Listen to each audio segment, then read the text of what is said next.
Welcome back, everyone. I hope you're having an amazing week. Today's video is coming to you because I went hiking last week and I was talking to a friend a lot about relationships. And she's married, I'm married, she's a manager and has a team. I'm in the same situation. And we just started talking about kind of how we nurture our different relationships with different people, and just in general, how we do it in our marriages. So today I wanted to talk about the importance of building up these different relationships that you have in your life, whether it be your spouse or your significant other or your coworkers or your boss or your family members, and how to just continue to build strong relationships, and not only build strong relationships, but maybe even go back. And who are those relationships that you need to go back to and fix? Because they are fixable, right? So as we dive into this topic, the first thing I want you to think about that we've continued to talk about through all of the videos so far are yourself, right? It all always starts with you putting in work. So the first thing you have to think about, right, is yourself. What type of person are you, and what type of person are you with these different individuals that you're trying to build the relationships with, or that you're trying to mend relationships with? People really need to be able to trust you, right? So the base and the fundamental of all relationships is trust, and that comes from first doing what you're saying, doing what you say you are going to do. So whatever that is for that person in that relationship, sticking to your word and bringing integrity. The second thing is just making sure that you're also bringing value to those people's lives. Like if you're going around someone and you're constantly negative around them, or you're constantly bickering at them, or you really just have nothing to add to their lives to make their lives different, then why would they want to build a relationship with you? Why would they want to nurture that relationship with you, right? So you need to make sure that you're also bringing value to that relationship. The other thing is clarifying your expectations. So what are your expectations out of that relationship? Maybe it's just a friendship relationship and your expectation is that that person's going to be there to listen to you whenever you need them, or go have fun with you whenever you need them. Or in your marriage, you have certain expectations and things that you want out of your marriage. What are those things that you're aligning with, and you as an individual are being proactive about bringing those up? So let's be real for a minute. If you take some time and actually meditate on those couple things that we talked about, are you actually taking the time to be clear with your expectations? Are you actually sticking to your word? Are you actually apologizing when things go wrong, right? That's a huge one. Personally, I'm not very good at apologizing, but it's definitely something that I've been working on as I want to build these relationships and as I've continued to evolve as a person. So take some time and think about that, because remember, it all starts with you. Second, let's take some time now to learn more about this one person that you're trying to build a relationship with. What are those things that are important to them? Right?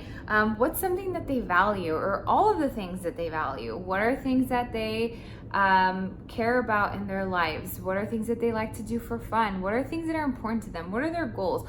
What are all of, kind of things that will allow you to connect with that person?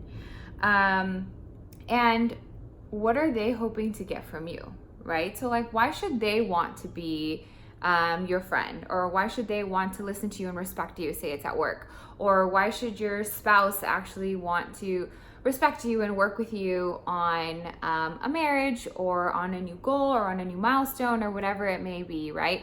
Or continue to just work with you to build a stronger union. So learn more about these people's motivators, their values, and their goals, and then from there you can kind of start working, or just building that friendship and that relationship, knowing that as a foundation. Keep in mind that any relationship that you have is like a bank account, okay? So Franklin Covey talks about this in his teachings of 7 Habits of Highly Effective People. But I really wanted to touch on it today because I feel like it's such a powerful tool in a way to imagine to how to balance the relationship, right? Because I started this video talking about like think about yourself and how you're showing up in the relationship, because obviously we as individuals need to make some changes for different relationships. But also, then the second step is learning more about the person that you're building the relationship with, so you can kind of meet them halfway and make sure that you're putting your part. But the other person also needs to make sure that they're putting their part, right? Because this is a two-way street. A relationship is very much of a two-way street. And as Franklin Covey explains it, it's like having an emotional bank account with someone. So it isn't like an actual bank account with money. You're not gonna go, all of a sudden you and your best friend Susie decided that you're gonna start a bank account together. But it's almost like an invisible bank account. So I use the example of my husband. So my husband and I, different things are valuable to us, right? We're two completely different people. And one of the things that we did as a couple, and I'll leave the link below if you guys haven't done it yet as a couple, if you're thinking about it, is learning our 5 love languages. So his 2 love languages are words of affirmation and quality time, whereas my top 2 love languages are gifts and acts of service. So completely different things. So for us, it's a stretch for both of us to be able to show each other that we love each other, because really that's what the 5 love languages is how do you show that you love someone. So as an example for him, something that's really important to him is that, I take 1 day a week and I stay in bed a little bit later because I like to work out in the mornings and just cuddle. So like by me doing that on a Sunday, I'm depositing $20 invisible dollars into his emotional bank account, right? And our relationship starts at neutral. Just like your relationship with anyone will always start at 0, just like when you go to the bank and open an account, it starts at 0. I just deposited $20 this morning because I made sure that I stayed in bed and a couple extra minutes, cuddled, talked about our morning, talked about our day, blah, blah, blah. Then another thing I made sure to do on a regular basis is using the words of affirmation. Make sure that I constantly am verbal about how much I love him. So I'll send him a text and I'll say, hey, you're like a really great husband. Thank you so much for cleaning the house for me yesterday, right? Like he did an act of service, which is my love language. Now I have to reciprocate that, or I reciprocate that by giving him words of affirmation. So I make sure to tell him just how amazing of a husband he is. And guess what? That earns me another $5. So now I have $25 in my emotional bank account with my husband over the past 2 days, right? And that helps build a strong relationship. Just how you want to build financial wealth in your life, you want to also build financial emotional wealth with those people that you have relationships with. I want to be really clear that because for my husband, cuddling in bed in the morning on one day is a $20 deposit, that doesn't mean that it's not a deposit for me at all. I absolutely love that. However, it's not as big of a deposit. So that's why it's also important to know what's really important to that person and what is it that's going to make an impact. You want to make an impact regardless, but to some people, one act is going to be way more valuable than to another. It also works the opposite way. So if I'm with my husband and, one day I'm just really upset and I lose it, right? I just start screaming and I just want him to hear my way because I need to get my message across. That makes me lose or withdraw the $20 that I had already put in the couple days prior. So as you can see, this is a game of withdrawals, deposits. And then we want to make sure that we're continuing to deposit on that relationship. So in this case, now I only have $5, but after I yelled at him, I did what I said was hard for me, which is to apologize and specifically make sure that I'm specific about the way that I apologize. So I go back and I said, hey, you know what? I'm really sorry I lost my temper. I want you to know that I love you. And this is the actual message that I was trying to convey to you when I was yelling at you. So me now taking a step back to apologize actually helps mend that communication and that relationship. So that earns me $2 or maybe 5. I don't know, because this is his personal emotional bank account and he decides how much money I get for the actions that I'm taking. So this also happens, in the other way around, where when he does things positively for me, it gives me money in his emotional bank account with me, and then we, again, try to make sure that our bank account always stays in the positives and as high as possible. But inevitably, you are always going to be withdrawing from that bank account. So you need to make sure that as many times as you can, you're making those deposits. We want to be active about making deposits, just like we do with our other bank account in life, right? Like, so think about yourself in your life right now.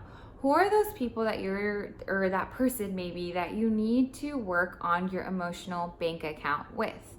How is it that you can be making these like pretty big deposits in your emotional bank account with them to have a very strong relationship? And sometimes we may not know it. I use the example where, again, I'm a manager at work, I have a team, and I don't know what a deposit necessarily is for everyone, right? Some people, a deposit at work is giving them a very challenging project. Another person is making sure you're constantly praising them, and not only praising them one-on-one, but praising them in public. So there are a bunch of different ways that people may feel even valued, like even in your work relationship. So if you don't know what those deposits are, you need to ask, right? Ask that person, like, hey, how do I make sure that I make you feel good on a regular basis?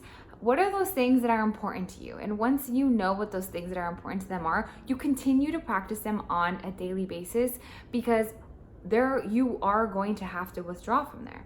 Using my same example of someone on my team, I know that they really love public praises. So as many times as I can catch them doing things right, I'm gonna make sure that I praise them in public.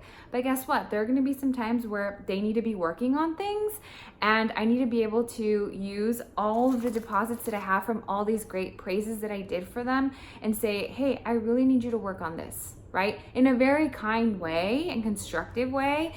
But any way you put it, anytime you get any type of negative feedback, that is going to be a withdrawal. So we want to make sure that we always have a good balance in our bank accounts with all of the people in our lives that matter. Of course, right? You can't please everyone, but those that you care about pleasing, make sure that you guys have a really great balance in your bank account. A lot of the times why there are issues in these different relationships, or in your different relationships in life, and you probably coming to realize this, is both parties aren't putting of their parts, right? You didn't do that initial step of analyzing yourself and how you're showing up for that person in that relationship. They probably haven't done the same thing, or you guys don't really know what it is that will be a deposit in your relationship. So what's happening in these relationships is that your balance has gone into the negatives, right? So because there's really nowhere positive to grab from, every single interaction somehow ends up being in the negatives. And I'm sure you can probably relate to this, right? Is like, you're like, every time I see that person, it's always a negative interaction, or we'll be fine, and then somehow we end up in an argument. It may be just because that person is negative and should not be in your life. But again, we're not trying to please everyone. But what are those people that you actually care about, and you feel like every time you guys see each other, you just like continue to butt heads? And reevaluate, where are the parts, where are the gaps, and how are the ways that you guys can start depositing money into your relationship and build a stronger bond. So what I would like for you guys to take away from this video is ask yourself a couple of questions. I'm gonna write these in the notes below, but start thinking about them and think about how this will help you move forward in the relationship with these people, and also help you move forward in life, right? Because a lot of times in life, it's not about what you know, it's about who you know, right? And it's also about your values, right? You can't live in this world alone. We are social creatures. We are here to live a great life with the people that we love, and not only the people that we love, but even at work, you know, like continuing to build our future with building strong relationships.